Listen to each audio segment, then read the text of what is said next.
How Australia lost war against birds, the Great EMU War. Australia's national bird is the emu, a huge flightless bird. But they weren't always regarded as a safe representation of national identity. They were once seen as pests endangering the farmers' livelihoods who had to coexist with these creatures. In an attempt to solve the issue harshly, the Australian government dispatched the armed forces in 1932. The Great EMU War would later be named after what transpired afterward. The history of the Great EMU War. The First World War and the care given to returning soldiers from the front are essential to the Great EMU War's history. Australia would see more deaths from the First World War than from any other conflict in its history, even more than from the Second World War. Similar to how the Somme is remembered in Britain or France, the Gallipoli campaign was a massacre for Australia and lives on in Australian memory. Approximately 210,000 Australians lost their lives throughout the war, with 61,519 of those deaths coming from wounds. These were tragic losses for a nation of less than 5 million people. Numerous veterans had horrific, disabling wounds when they returned home, making it difficult for them to obtain employment. To put it mildly, the government's response was disgusting. It provided little assistance to its wounded heroes returning from the horrors of a foreign land, but as the Australian public learned about the realities of Gallipoli, calls for the government to intervene grew. The government finally came up with a plan to feed Australia as well as assist the veterans as a result of this pressure. Small land parcels were created throughout the countryside, and veterans were urged to pursue farming careers. Thousands of people accepted the challenge, but it was nearly doomed from the beginning. The soil was awful in most places. The concern about rodents was never-ending. The soldiers' farming experience was minimal to non-existent. Furthermore, each allotment spanned barely 10 acres, which was insufficient enough for subsistence, let alone making a profit of any kind. Still, many had made their way across the nation. In Western Australia, where wheat was the grain most suited to the environment, some 5,000 of them settled. And this was the region where the emus's issues started. The emus and additional issues. The emu and Australians have a long history of connection. The Australian government's classification of emus, who were first considered vermin, were then reclassified as protected species, and were once again considered pests, was indecisive. When emus started to devastate Western Australia's farmlands in 1918, their protected status was revoked in 1922, and the government labeled them as vermin that should be killed. The local farmers grabbed weapons and made fruitless attempts to stop the emus from consuming and trampling their crops. But emus were overabundant, and the birds proved extraordinarily resilient. Usually, it took multiple shots to alert a single bird that it had been shot.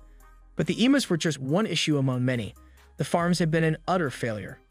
It was evident by the middle of the 1920s that the farm concept had failed.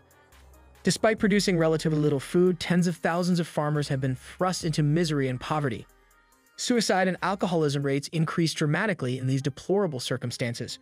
During the decade, wheat prices plummeted and Australia was more severely affected than the US by the 1929 American stock market crash that sparked the Great Depression. Wheat, which had already dropped, unexpectedly fell by half, and Australia's jobless rate increased to 32%. Next came a drought. In Western Australia, 25% of all resettled farmers raised their hands and left. They were over it. But Australia still required the wheat. A subsidy for these farmers was announced by Prime Minister James Scullin, but he later withdrew the pledge during harvest season. Then he announced another subsidy, which the new Prime Minister, Joseph Lyons, swiftly revoked before it could be implemented when he lost the next election. The rabbit-proof fence had been damaged by the emus, adding to the already dire situation by letting the threat of rabbits through. Arriving are the Australian Army and the emus. Not only did the drought affect Australia's farmers, but wildlife was also in pain. An army of 20,000 emus invaded Western Australia's rural regions in quest of food and water, severely damaging the crops and buildings in the Chandler and Walgoolan areas. After farmers requested assistance from the government, George Pearce, the Minister of Defence, dispatched a 3-man army. Under Major Gwynedd Purves Wyn Aubrey Meredith's direction, the operation was conducted. Sergeant S. McMurray and Gunner J. O'Halloran joined him in the field. The crew was joined by a Fox movie-toned cinematographer to record what was anticipated to be an easy victory. The gunfire starts. On November 2, the Australians saw advanced portions of the emu horde and launched an offensive, sparking the start of the Great EMU War. They tried to herd the emus into an ambush with the help of the nearby farmers, but the birds scattered instead of sticking together, which made them hard to catch. The Australians tried again later in the day, but the outcome was the same after they came across a small flock. After 2 days, Meredith and his group had laboriously set up an ambush at a local dam. Silently, they waited for a battalion of perhaps 1,000 emus to approach the river. The Australians opened fire at almost point-blank range, but the Lewis machine gun jammed after a few rounds, allowing the emus to flee with relatively few losses.